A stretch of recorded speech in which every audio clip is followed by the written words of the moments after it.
Jill Thompson. Welcome to Case Notes. Hi, I'm Lisa Berger. Hi, I'm Kevin Chang, and let's talk about this case. So we have sleep apnea history with asthma and build. It's a 33-year-old female applying for $200,000 of UL. She's a non-smoker. Occupation is an information security analyst. Her income is $115,000. Beneficiaries are parents. In force of $420,000 with the ultimate total line to be $620,000. Her measured build is 5'5", 264 pounds. Blood pressure of 121/78. Family history: father with diabetes history, diagnosed at age 62, and mother with breast cancer history, age 62, but both living. She admits on the application to the OSA history, diagnosed 3 years prior, no treatment, asthma with occasional symptoms, also has history of PCOS, gout, thalassemia without treatment. Let's see, the APS listed some of the histories. PCOS was diagnosed via the pelvic ultrasound 3 years prior, and she has gout attack about 1 year prior. She does have the normal pulmonary function test 4 years prior with the FEV1 at 108% of the predicted. Obesity at 247 pounds 1 year prior to the application. She had an echocardiogram from 12 years ago with the trace TR overall read as normal. She had A1C 1 year prior was 5.8 and was 5.6 a few years earlier. So it's trending up a little bit, but not quite up there, with the IGT yet. Fatty liver seen on the serial abdominal ultrasound, and does not mention sleep apnea symptoms, treatment, or severity on the record. Hemoglobin of 13, which is normal. So, looking at this case, she has quite a bit of history going on. So, what do you think, Lisa? Well, we've got the build, and she's borderline. She's rateable, almost borderline to the next level. And if we're talking about the a year ago build at 247, and she's 264 now, so she's kind of trending up.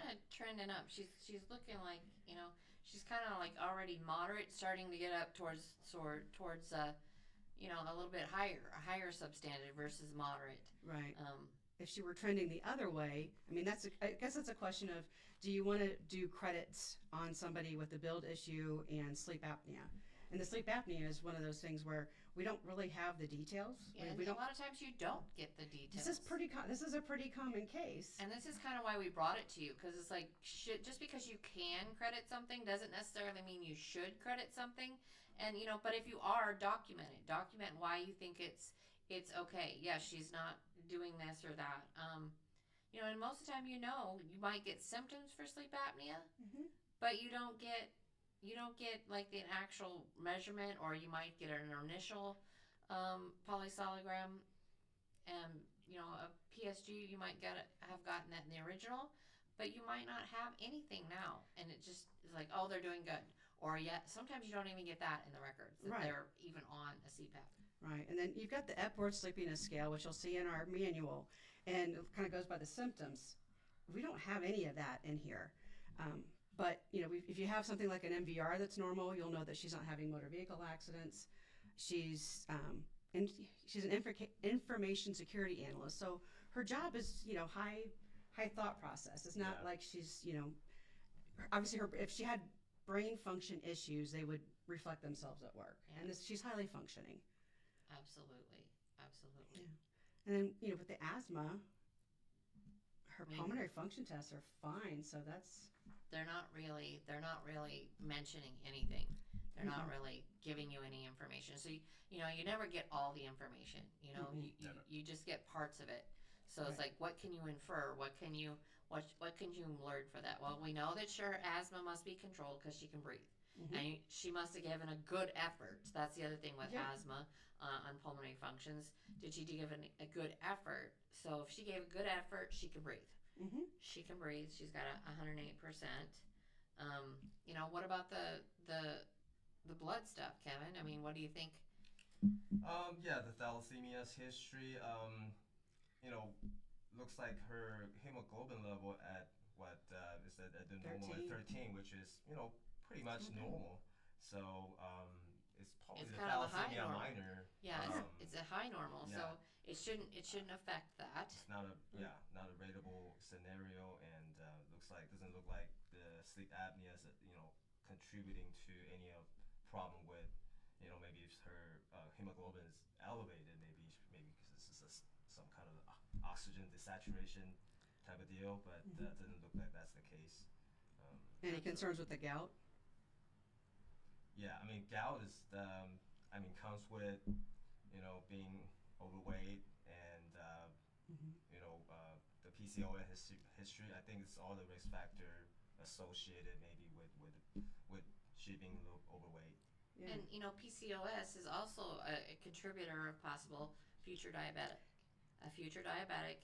Mm-hmm. So it's like that's the thing. It's like, do you want to give her credits now for when she's kind of on the borderline? She's kind of on the. It's like, yeah, you could give her some, but I might not give her all of the credits that you possibly can because you don't know. You don't know. I mean, you don't know how well she's going to be, and she's starting to show the symptoms of getting that history. Right. So, And she's only 33. I mean, her dad had diabetes. He was 62. I mean, History, yeah. this is a case where you could do death by 1,000 cuts and just do this plus this plus this plus this plus this.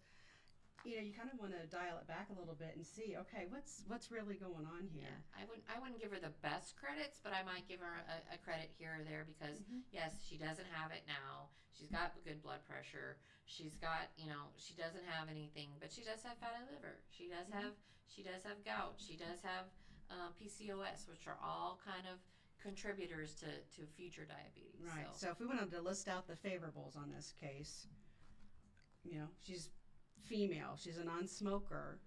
Like you said, do we want to give credits or not? And you don't have to give all credits, but you can give some. PFTs, echo, the hemoglobin, the A1C, all that stuff's normal. Yeah, and then her build and her OSA is untreated, no details or severity of the symptoms. You've got to kind of factor those in. So it's like those are not going to be grouped together. Those are going to be combined. Those debits are going to be combined because they're additive. They're not something that just can be like, oh well, it'll cover it. That's not what these things are. And then of course, like I said, the PCOS and the family history are precursors to diabetes. But yeah, if she ended up with full blown diabetes in 5 years, I don't think anybody would be surprised. no. So. Well, thank you very much for joining us here. If you guys have any questions, please reach out to us, and we appreciate your time.